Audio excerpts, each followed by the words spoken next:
This is Forensic Talk with Jim Campbell. All talk and all crime, the nation's biggest murders, financial crimes on Wall Street, the facts, the forensics, the inside stories today. Sexual assault in the Oval Office, the Kathleen Willey story. That's today. Kathleen Willey had a successful career in real estate. She's been a commentator on political affairs, and she, along with Monica Lewinsky, Juanita Broadwick, Paula Jones, among others, has gained national exposure as victims of sexual assault or harassment allegedly by the former president of the United States, Bill Clinton. She's got a book out, Target, Caught in the Crosshairs of Bill and Hillary Clinton. Welcome, Kathleen. Hi, it's good to be here. Thanks for having me on. Good to have you. Obviously, someone that's got a lot of guts. Talking about Caught in the Crosshairs, in the second debate, you were on just before the actual debate with Mr. Trump and Juanita Broadwick and Paula Jones. What was that like? What was the feeling that was like? What was the relationship with Trump and all of that? We didn't know about it until the afternoon before. You know, they called and said they had reservations for us on a flight the next morning at 7:00, and I said, for where? And they said, well, St. Louis, and I said, for what? And they said, the debate, and I said, what debate? And they said, the debate. And I said, the debate? And they said, well, yeah. And I said, you're kidding. And they said, no. And it was all, we couldn't let anybody know. And, it was all hush-hush. And, they signed us in the hotels under a fictitious name and tried not to let anybody see you or recognize you. And it was all a lot of intrigue. And, we got to the hotel, and, they met us at the airport. Security guards, and they treated us like royalty. As it turned out, I think the crew from Politico was staying in the same hotel, and we were worried that they were going to see us. And the whole thing was just amazing. And we got in this car, we were being driven by the Trump people. We're all in black blazers, and we got in the car, and I looked at Juanita, and I said, well, where are we going? And she said, I don't know. And wow. So I asked the drivers, I said, well, where are we going? Well, we'll be there in a few minutes. So we drive back to behind the hotel, like the loading dock area, and we're met by all of these men and security guards and Secret Service people, and they ushered us into the freight elevator, and we went upstairs to this room, and there's a table and 6 chairs, and we're just kind of standing around. And I looked at Juanita again, and I said, well, now what? She kept saying, I don't know. They just kept us completely in the dark. So there was no rehearsal or anything of what Nothing. And then Trump comes in the room. Trump walks in the room. I looked at Juanita, and I said, do you believe this? Did you know Trump? Had you met him, or? No. You've had no contact with him? He talked about us. Yeah. He referred to us months ago, but no, I'd never met him before. And he came in, and the thing that stood out so profoundly to me was that how soft-spoken, and because you know how he is, he takes up the whole room. Yeah. And how soft-spoken and gracious and grateful that he was for our being there. I just remember thinking, this is unbelievable. And then, we were kind of standing around, and one of the Trump people, I think it was Kellyanne, walked in, or Steve Bannon, somebody came in. Well, everybody would take a seat. And so we sat down, and Mr. Trump was in the middle, and then there were 5 of us. The next thing the door opens, and in comes the press pool. Nobody told us they were coming in. My God, this is... And if you could have seen the looks on their faces, their mouth fell down to their shoes, because they thought they were going into a short pre-debate press conference with Mr. Trump. So they were also kept in the dark. Completely. Now, did you know Juanita Broadwick and Paula Jones? Did you know them independently, or? Mm-hmm. And did you guys? And so you guys didn't. None of you were aware of what was going to be said, and none of you talked about it beforehand. No. And you believe everything they've always said, I assume. Oh, absolutely. Let me ask you: do you feel, since you didn't know this was going to happen, did you feel that you were used by Trump at all? That was the first question. When we went into the spin room. Yep. That was the first question that was, and I was surprised because most of the women reporters and commentators asked that question. And I was really taken aback by that question. And I said, absolutely not. I said, if I ever had felt that, I would not be here. Mm-hmm. But let me ask it in this context, because I think it came out afterwards, all these 11 allegations of sexual predator behavior by Trump. Did that change your mind afterwards about being used, or that he was different? Well, of course, when I heard that, I was upset about it. Uh-huh. But consider a few things here. First of all of a sudden, 11 women appear with Gloria Allred. That tells me something right there. I mean, I called Gloria Allred when my difficulties started many times. She never returned my phone call. Is that right? That's right. And they kind of appeared and then they kind of disappeared, didn't they? Have we heard any more from them? Yeah, I can't really make a decision as to what I saw. I see a lot of things that sort of say, boy, this is somewhat similar. You, in your book, I think, you say that Clinton would dismiss you by saying, oh, she's not my type, which is obviously incredibly demeaning. But Trump used that language, too. And then, of course, he said that stuff in the locker room, and, so I don't know. It's pretty ugly to me. But yeah, well, in locker room, I'm not excusing it. Yeah, I know. Okay.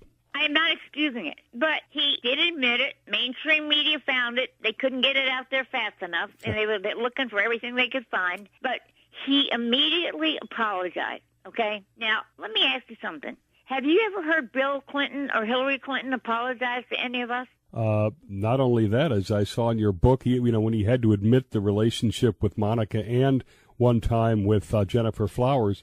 One time, and still denying anything to do with you. Let me ask you that question, by the way. Was this the first time that you'd been in a room with Bill Clinton since you went to the debate afterwards? Was that the first time you've been in a room since who knows when? No, because after, if you remember, when that happened, I had gone to him for help because my husband was in trouble. We'll talk about that next. But I mean, since all of everything went down. After my husband died, I did get a part-time job at the White House. And so I did see him, occasionally. Yeah, no, I'm talking about after that. That's the first time since 1994. Right. Since the depositions and all that stuff, and since they turned against you. It's the last time since 1994. Yeah. Now, what was that like being in the same room? I don't know how close you were or anything.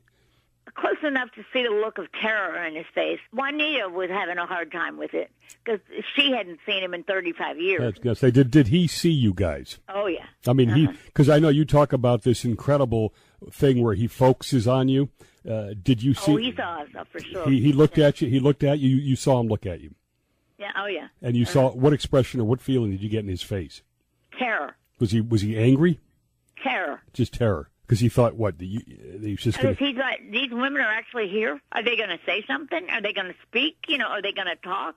They had no idea. I mean, we pulled the rug right out from underneath them 20 minutes before the I understand they wanted to seat you, like, in the same row. Exactly. But the debate Clintons would have nothing to do with it. Right, the debate... So we sat in the row with his children and their spouses. And Juanita said, I don't think that I could walk past him because, usually when these debates start, the families walk past each other and shake hands and everything. And she said, I don't think I can do that. And I said, if we have to do it, we have to do it. What's Paula Jones like? She's a character. Yeah. She speaks her mind. She's honest. I just really like her. And you think she's credible, too? Absolutely. Do you think she exaggerated at all? No. You do not? Not one iota. Juanita strikes me as 100%. 150%. 150% credible. And Paula strikes me as totally credible, too, other than the statements they did on her, like the Arkansas State Guard saying she came out of the room and said, I'll be his girlfriend, and things like that. Well, they brutalized us. Did they made all that up, you thinking? They brutalized us. I know that. Before we get to that, and that was a fascinating thing on the Trump debate, that it was really so free-form like that. It wasn't staged. You weren't told what to say. Let's go back, because I don't think a lot of people remember the actual story that in the Oval Office, because not only is it unbelievable that it's in the Oval Office, but about the same time your husband is committing suicide that this goes on. Oddly enough, it was right at about the same time frame. Yeah, it was almost the same time, I assume, right? By the time that you found out in the next Once they found he was in a distant county that meant nothing to me or him or our family, right. and And when they didn't find his body until the next day, and somebody close by heard one gunshot, and it was right at the same time I was in the Oval Office. Wow. So we're talking to Kathleen Willey again, and we're right now. She's going to just take us through what happened in the Oval Office that day. Go ahead. My husband was in some serious financial trouble that could have led to his disbarment, and I just knew that, we had 2 children in college, one on the way to medical school, and things were going to have to change, and I was going to have to get a job. And I was always a stay-at-home mom. I had turned down a lot of opportunities for good positions, but I wanted to stay at home with my children. That was the deal that we made when we had our children. So I volunteer a lot, not just in politics, but in a whole lot of things. And at that point, I didn't have a degree. I didn't finish college. And my best shot at a job at that point in my life was with the White House. We had started Virginians for Clinton. We gave them office space in our legal office and raised a lot of money for him. I mean, I spent days commuting from Richmond to Washington to help plan the inaugural after he was elected. I mean, we worked hard for him, and I had no problems going and asking him and just saying, I need help. My volunteer days are over, and I need a job. Not necessarily here. I live in Richmond. I'm commuting up here to volunteer. My children are gone. I've got the time now. But I need a job. One in Richmond would be great. If you can help me find a job, I would be really appreciative because we're in trouble. And I've got to do whatever I can to help my husband. And I was very upset. I've been trying to find him all day long to no avail. Back then we didn't have cell phones, but we had car phones. I was calling him every 15 minutes, and I couldn't find him. And by the time I got to the Oval Office, they said that he had meetings, but they would fit me in, and I did not tell his assistant, Nancy, why I wanted to see him. I just said it was important. By the time I got in and sat down at his desk, I was in pretty bad shape. I mean, I was on the verge of tears. He said, well, I'm, sorry to hear about all your troubles. And he said, would you like a cup of coffee? And I said, well, yeah. And he said, well, I've got a little kitchenette in the back here behind the Oval Office. We can go back there and get some coffee and have more privacy there. And I was thinking, well, I never gave it a second thought. And, I just thought, well, okay, no, a cup of coffee will be good. And so we went back there, and there's always a steward that works back in there, the private dining room's back there. And I noticed that he dismissed the steward. That didn't register either. I was worried about my husband. So he said, here, let's go into my private study here. We can have more privacy here. Well, I thought we had plenty of privacy in the Oval Office. There's nobody in there except the 2 of us. And I said, well, okay. So we went in there, and as it turns out, that was where he would have all of his little get-togethers with Monica. That was the office. Was this office very small? In this area around there, literally he could make noise and no one would hear him? From what I've read, I think the steward would hear them when they were in there. That office is so far behind, it's got a door, that leads into that area. Mm-hmm. And then you go into that private office, I'm not so sure that anybody could hear anything that was going on if they were in the Oval Office. But there wouldn't be anybody in the Oval Office unless he invited them into the Oval Office while he's meeting Monica in that private office behind him. Okay, so you're in the office right now with having coffee with him, the small office. Yeah, in his private office, which is very small. And he sat down, and I didn't. I kind of leaned up against the door jamb, and I started telling him what was going on. He was asking me more questions, and then he kind of made small talk a little bit about how are things going in the social office, because there were some known problems there. And I said, well, there's problems there that should probably be fixed. And I kept saying, look, I don't want to take up any more of your time. I know you're fitting me in here, and I know you've got a meeting waiting for me, but I just, I really just need your help. If you could help me get a job, it would just mean more to me than you know. At this point, you're my best opportunity. And I turned to leave. I mean, he didn't seem like he was in any kind of a hurry. And but so he was behind me. He came up next to me. He took my coffee cup out of my hand, and he put it on a desk or a bookcase or something next to me. And the next thing I knew, he had me backed into a corner. Jeez. And I just think my mind started racing, and I'm thinking, what in the world is he doing? You don't know. Hands all over me, whispering in my ear, trying to kiss me, and I'm thinking, what am I supposed to do here? I mean, do you yell, or do you hit him, or do you slap him, or what do you do? I mean, is the Secret Service going to descend on me if I do something? If I start screaming? And I was listening to Paula tell her story. We had a couple of joint interviews, and she was saying the same thing. Her mind just started racing. Like, what do I do? What do I say? And I'm trying to maintain some dignity and trying to get myself out of there. And he's a big man, and I'm trying to get out from that corner. And all of a sudden, his aide, Andrew Friendly, started banging on the Oval Office door that led back into that area, saying, Mr. President, you've got a meeting. There's people waiting for you. And I'm thinking, thank God, and it didn't distract him in the slightest. And Friendly did not come into the room. No. Did he have a sense of these kind of things happen? I don't know. That's why he's banging loudly, or it seems kind of strange, yeah. From what I've read, and after talking to people and the things I've read since all of that, I mean, it was always, everybody in that area always knew that there were always a steady stream of women coming and going in from that office. Really? And nobody, there was nobody who had the guts to say, you're really screwing up here. Yeah. It finally took a woman to do it. How did you get out? I just said to him, aren't you afraid someone's going to walk in here? What if Hillary walked in here? He said, I know where she is at all times. I thought about that afterwards, and I thought to myself, I'll bet he does. That's a weird answer, too, yeah. Yeah. And then Andrew banged on the door again. It gave me, like a second where he backed off, and I just got out. Did he apologize? Did he apologize or anything? Oh, God, no. He wasn't worried that you went storming out? I went out, and he followed me. Uh-huh. And he went over to his desk, which was to the right, and I'm heading for the door that leads out to the reception area. And I'm thinking to myself, what do I look like? I've been sitting there trying to fight him off, and I'm trying to get myself together, and everybody knows his reputation. And I'm thinking to myself, who in the name of God is going to be on the other side of that door when I open it for this meeting?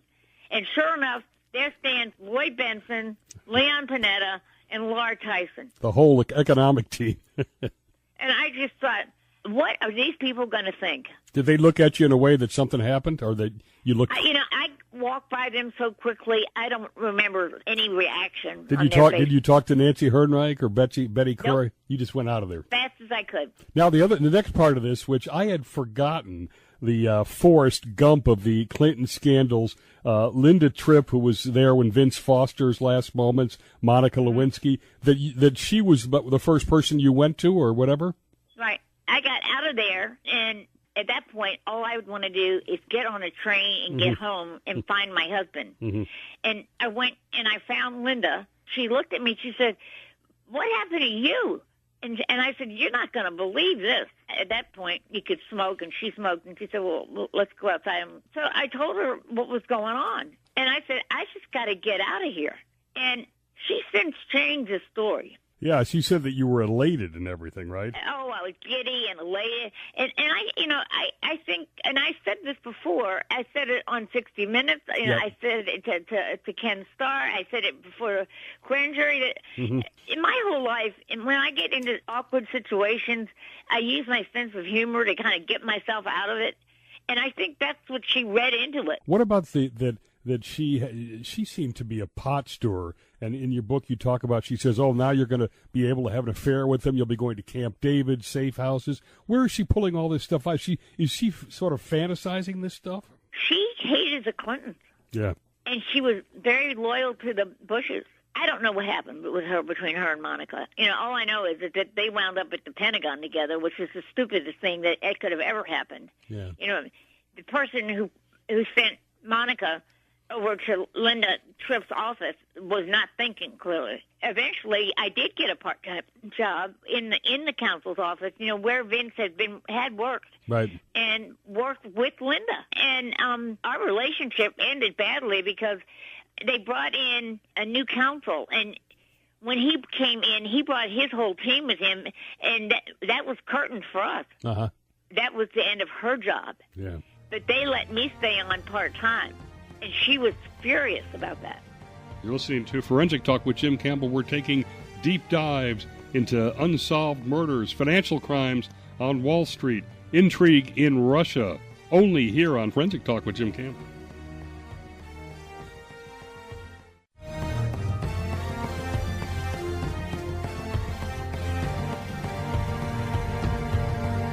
We're talking with Kathleen Willey. She's the author of Target, Caught in the Crosshairs of Bill and Hillary Clinton.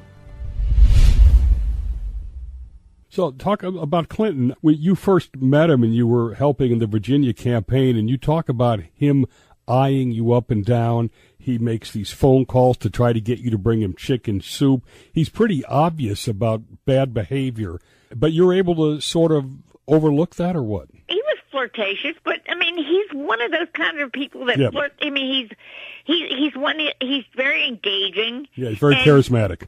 Yeah, exactly. And so, I mean, how that happened was we were all getting ready to leave, and this very attractive blonde woman, who I found out much later was Nancy Heinrich, which is fascinating. Who was traveling with him at the time. Yeah. As we're leaving, she comes over to me and she said, "The governor would like your phone number," and I said, "Well, for what?" And she said, "Well, he would just like to call you and thank you for coming out and welcome him to the airport." And I said, "Well, okay, good." By the way, I will add now that he did call you at certain times, and then under oath, the deposition, he denied it, and then they proved that the calls were made, right? Yeah. And he looked pretty, uptight, or? Oh, he was very. He had no idea it was coming. They pulled that at that deposition. They didn't bring that up until the end. And he had no idea that was coming. You know, they asked him, "Do you know a woman by the name of Kathleen Willey? You know, did you ever make phone calls to her from the Williamsburg?" No, of course not. Well, they had gone and gotten the records and found that he'd made 2 phone calls, and he got red in the face. Interesting. And he asked for a timeout. And from what I heard, that he went out in the hall with Bob Bennett, his attorney, and started screaming at the top of his lungs. Because you thought they should have had that information, or? Well, because they had sprung it on him. Yeah. He had no idea that was coming because, you know, he had denied everything. Yeah. And then when they presented him with the records of him making the phone calls, I just saw the look on his face, and I thought, holy. And then, because that was the first time I'd seen any of that deposition. And when I saw that look on his face, I remember thinking, holy God, what's coming next? And that's when they asked if they could take a 5 or 10 minute break. Now, so those phone calls turned out to be true. Let me ask you about this, because the White House tried to obviously undercut you, and they released letters that you'd sent to Clinton after this event, some of which you'd signed fondly and #1 fan. Let me give you a chance to explain why you would have done that. Every note that I wrote to him, I let my lawyer read every one of them, because I wanted him to know that I really needed a job. My husband had committed suicide that day. I mean, I got served with a $500,000 lawsuit the day after his funeral. I mean, I was in big-time financial trouble. And here I am now, you know, a widow without an income. I needed help. And the White House did not release a letter that you wrote saying, you know, you'd been appalled at the way you'd been treated, basically. I've been trifled with. So they were selective. The other part of this was that you were intimidated back in Virginia in many different ways, things to your cats, your cars. Just talk a little bit about what was done to you. Oh, just weird things started happening, weird phone calls. I live in a very rural area. I mean, I am very hard to find. I'm not in a neighborhood or a subdivision. I mean, I am basically in the woods. You have to look real hard to find me. Then weird things started happening, and I went out to the car one day, and 3 of my tires were flat. I got the car to the tire store, and I remember I was sitting outside waiting for them to replace the tires, and the owner of the store came out, and he said, "Come here, I want to show you something." And they had the car up on the rack, and he said, "Look at this." And I said, "Yeah." And he said, "Somebody used a nail gun to flatten these tires." And I said, "You're kidding me." The whole time I'm thinking, what kind of a construction area had I been in the day before to have 3 tires flat the next day. And he said, look at the pattern here. There's a pattern on all 3 of these tires. He showed me all of them, and I'll never forget, because he looked at me and he said, do you have any enemies?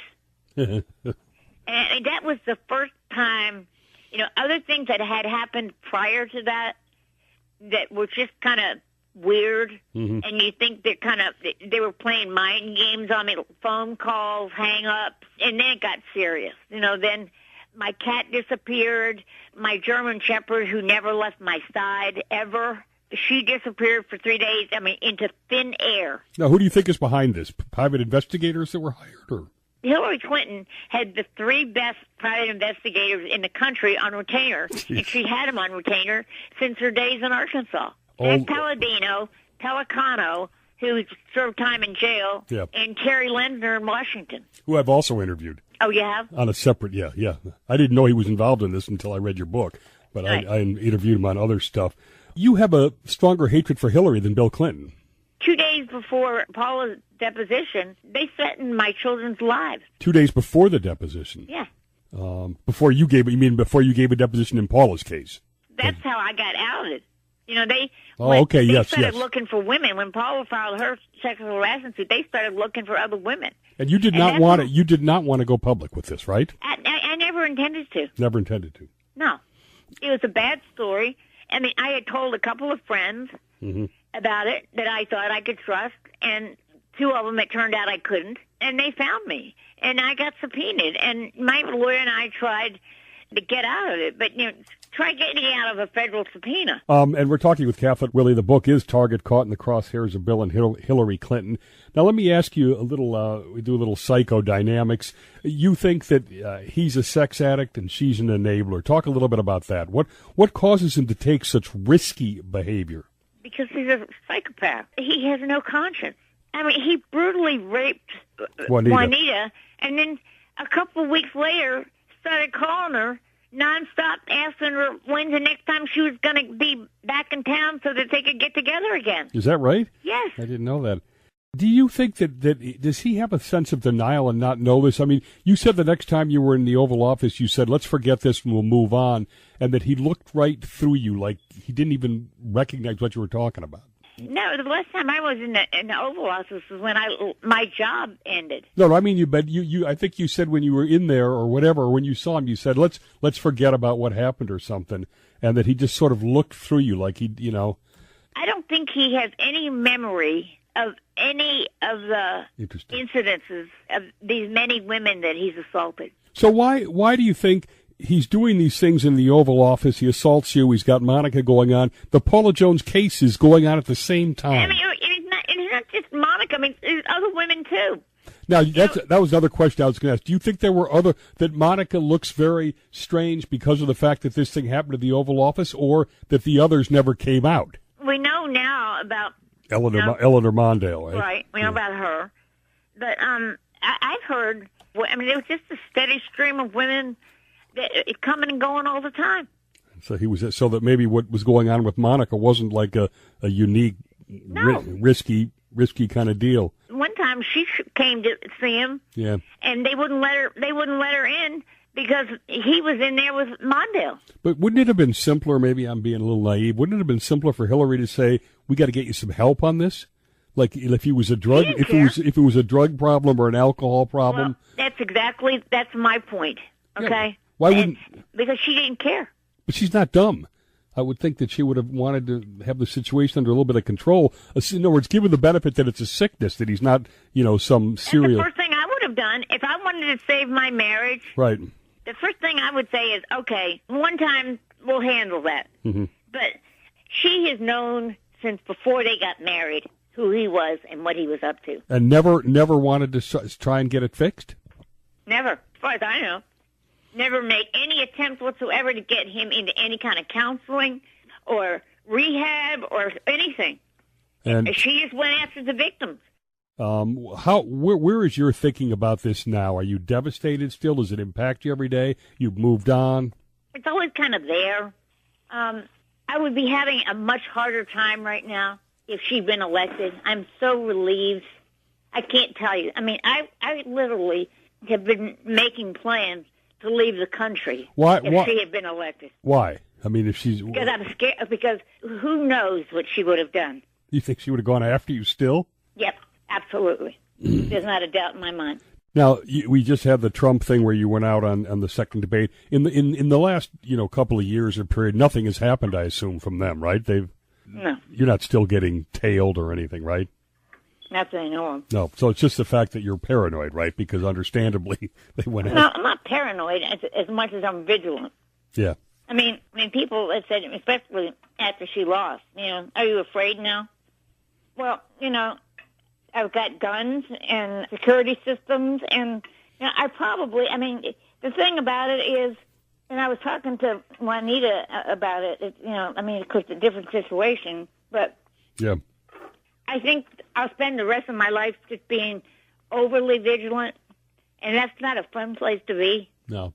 But how's your anger level about this? I mean, I would have been angry just that, my spouse is committing suicide and this guy's taking advantage of me and then lying about it and then trying to destroy me.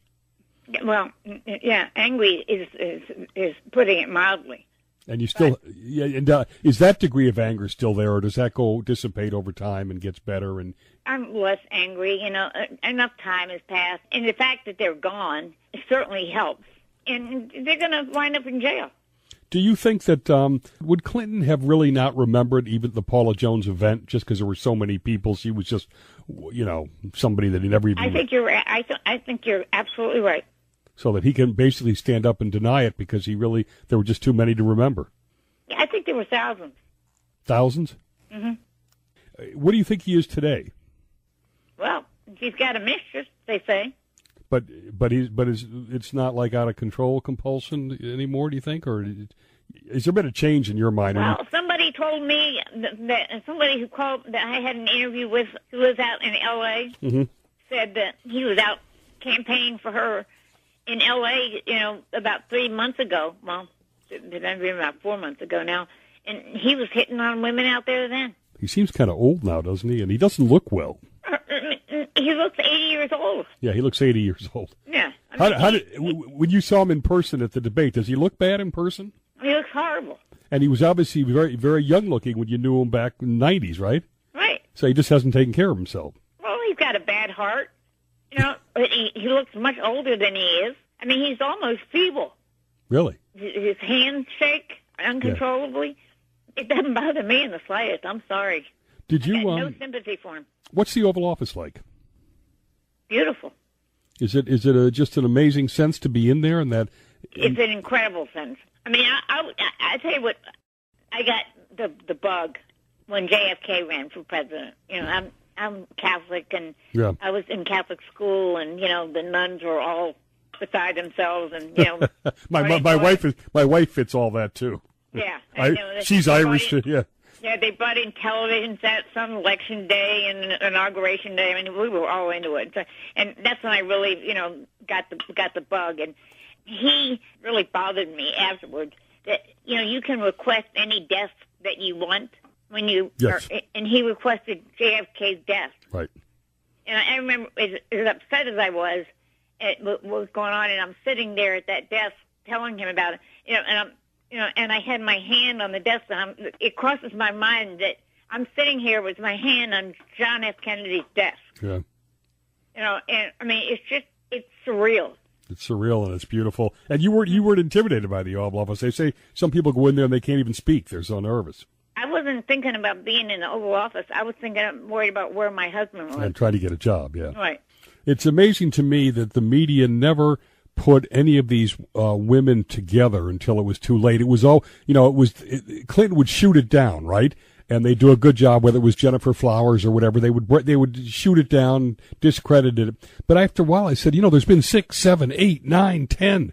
What does it take for someone to see there's a pattern here that you can't just? A new one just came out a couple of months ago and told the story when she was a young reporter, Leslie Milley, and she told her story.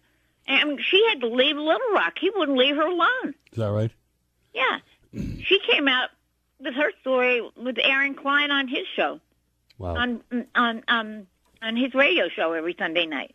And she came out with her story. I mean, her story, He was coming to her apartment and banging on her door in the middle of the night. He wouldn't leave her alone. Do you really believe he's a psychopath? I think he has no soul. I think he is a pathological liar. Yeah. Think about this. A lot of people don't realize this. He was barely married 3 years when he brutally raped Juanita. Now, statistics have proven that only 11% of rapists are married.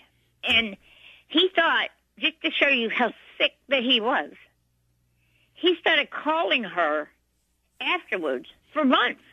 He would not stop calling her. Was he worried she would talk? Or just No, he thought that that it was just such an exciting time for her that she would just love to get back together with him. Did he think it was consensual? He must have. He kept calling her up and wanting to get back together with him. That's what I mean. Yeah. Do you think it's possible, Kathleen, that you could be a good president and a complete scumbag like this? Who said he was a good president? Well, I'm just saying, do you think it's possible? I mean, you look at some of the stuff No. the fact that he balanced the budget and did stuff that appeared to be more successful than George W. Bush, who ended up, do you think that, and they said the same thing about JFK, that can you be a complete scoundrel in your personal life and be successful as a president? That's a good question. It's something that bothers me because I'd like to think that somebody needs to be a moral human being, right? But I think your morals have to have something to do with the kind of person that you are. You would think so. They play a big part in your persona and how the world perceives you and how your country perceives you. Yeah, it's true. And I bet, and then if I step back and I say in some ways he did some good things as president, particularly when you see some of the other guys that have had the office. And of course, the average guy doesn't know that he's a psychopath, or if you know. But you use the word scoundrel. Clinton was a rapist. Yeah, it's hard to. It never ended. It seemed like it was going on constantly. It's amazing. It's an amazing story. You couldn't make it up. I tell you. And I really appreciate your time. Kathleen Willey's book is "Target: Caught in the Crosshairs of Bill and Hillary Clinton," and you can see 40 years, 30 years later, it's something you don't get over. And we appreciate. But they're gone.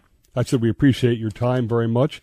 And I didn't even stop you because the segments, because it was so powerful what you did. And that first segment on Trump was just mind-boggling. Tell me about it. I still haven't gotten over it. We're talking with Kathleen Willey. She's the author of Target: Caught in the Crosshairs of Bill and Hillary Clinton. She was one of the 4 women that Donald Trump brought to the second debate the hour before it started. We're taking deep dives into unsolved murders, financial crimes on Wall Street, intrigue in Russia, only here on Forensic Talk with Jim Campbell.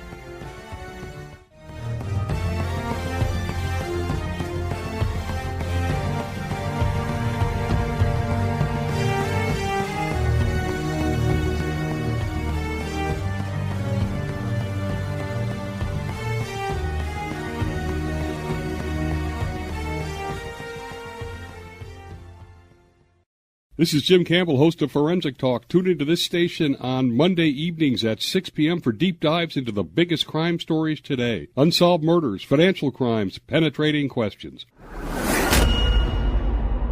I'm John Iannuzzi, producer of Forensic Talk with Jim Campbell. Each week, you'll hear in-depth interviews, whether it's Bobby Kennedy Jr. on his claims his cousin Michael Skakel is innocent of the Moxley murder, or a brutally honest conversation with Kathleen Willey, one of the women alleging sexual assault in the Clinton Oval Office, or the first interview after prison with an insider trader from the Raj Rajaratnam biggest insider trading scandal in Wall Street history. That's Monday night at 6 p.m. We'll bring you the facts, the forensic, both sides of the story, from insider trading to crimes of passion. Forensic Talk with Jim Campbell is brought to you by Park City Productions. Like us on Facebook, subscribe to our YouTube channel, and follow us on Instagram. That's Park City Productions 06604.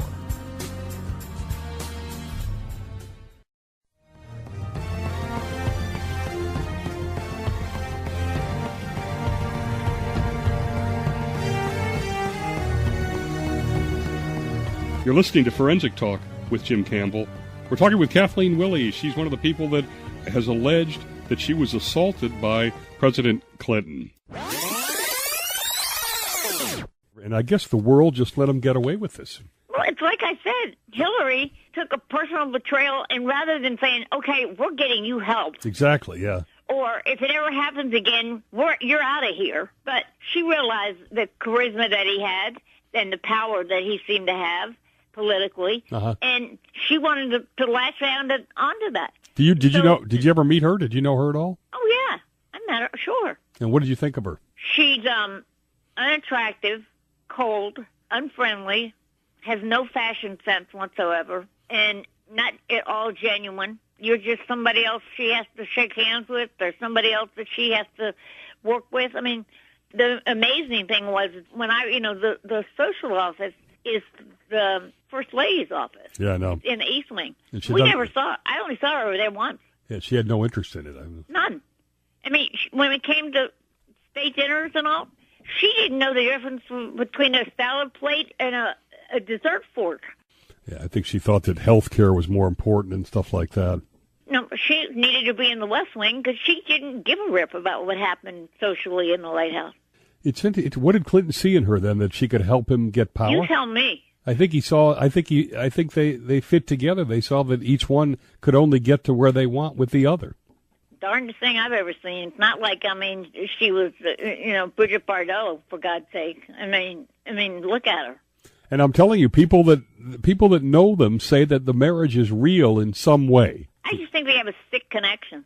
Yeah, there is a real connection. It's not like an arranged or phony marriage, but it's non-comprehensive. It's probably more of like a business arrangement. Yeah, it's kind of like that they can get to where they're going with each other's skills at each one. Like he can't do anything tough to anybody, right? So she's got to play the hard ass. Yeah, I mean, I don't think they love each other. It's hard to figure out what it is. I think it's an arrangement. But it would seem to me that if she had gotten him help 30 years ago, she could have had a great marriage and still been successful. And I just don't know why it's never been addressed. Because she didn't care. Yeah, but it caused so much damage everywhere. And she had to spend all this time trying to keep everything under. It was a whole lot easier for her to attack the victims than to get him help. Yeah. She could somehow, some way, overlook all the betrayals, and it was easier for her to come after us. To do the bimbo eruption. Exactly. Rather than to try to rein him in. Call it whatever you want. It's a sick arrangement. Dysfunctional. And that's what I just thought. Just get your dysfunctional, garbage out of our faces. I mean, just take it and we're done. Enough. Go away. We're sick of your dysfunction and your corrupt activities and all of it. I mean, when I named my website A Scandal a Day, somebody was telling me the right thing. I mean, it just kind of came out during an interview before she announced, and I just said it's going to be a scandal a day. And I had one of the 3 o'clock in the AM moments, and I thought, that'd be a great name for a website. And that's exactly what I did. Well, then I thought it was like a scandal a second. It turned into after a while. And I'm going to tell you something. They are going to have a whole lot more trouble staying out of trouble when all of this foundation and charity fraud comes raining down on their heads, because what they have done is unconscionable. In Haiti, bribing pharmaceutical companies, making millions of dollars and sending adulterated, watered-down drugs to people those poor people in Africa, who are taking a pill a day. You've got to be monitored when you've got AIDS, and everybody's different. And, you're supposed to be watched and monitored and checked. And, they're giving these people, a pill a day that isn't worth anything, and these people think that it's going to save them, and it's killing them. I don't know. It's hard, though, because there are people that say that they've saved 11 million lives in Africa. That's crap. You don't Excuse my language. You don't believe it? No. I don't know enough to... Well, I do. I've been helping on this investigation of the foundation. Charles Ortel's a pretty smart guy, at least I know from He's brilliant. The work he did on GE. He's brilliant. What he's uncovered is unbelievable. And he's still uncovering it. He's still uncovering fraud to this day. I mean, he's just got a knack of finding the things that need to be found. I mean, he follows the money. He knows how to do it. Have you noticed that not one person in the whole Clinton Foundation has called him out on anything that he has said? Not one. That's interesting. I don't know if they ignore him or what. They have ignored him. Do they know He about has not responded to any of the things that he has printed. He's got everything up on his website. Mm-hmm. Everything is backed up by fact. It's all over the world now. Are they aware that he's doing all this? Oh, absolutely. And they just ignore it. They can't argue with what he's found. Mm-hmm. If you think about it, his name has not been spoken by anybody in the whole foundation. No, Not that's one person has said his name. all I've ever heard from them say is that he took money from the rich to help the poor. Ortel says it's the opposite. He took money from And Robin Hood in reverse. Yeah, he reversed Robin Hood or Robin Hood. That's like in Haiti. They're still living in tents 6 years after that earthquake. Well, her brother made a small fortune in the mining industry over there. Yeah, I know. And it left town and never went back. He showed up with $14 billion with donations, and $13 billion disappeared. And look how those people are living now. I mean, these people belong in jail. I don't know. I think it's just I don't really want to see the first year of the Trump administration have the Clintons in the headlines every single day. That's the point. Just go away. We're tired of your dysfunctional family, your dysfunctional life, your corruption, your lies. Everything they've done is corrupt. Everything. It's kind of sad because you really believed in them when you helped them campaign the first time, right? I sure did. You thought he was a really absolutely charismatic and all that. Oh, we bought into it. What is he missing? He disillusions everybody by doing this. It's all about him. He's just a total narcissist. Oh, absolutely. I mean, he's just a complete narcissist, and he's a complete sociopath. He's got no conscience. He's got no soul. No soul. That's a pretty brutal comment. Neither one of them does. Is pathological lying associated, to the sex addiction, or just like a drug addict lies? She lies, and when she doesn't have, she lies about lying. Oh, you can't make this stuff up. Kathleen, you're really great to be so honest and to give me this much time. Bye-bye. All right. Thanks so much.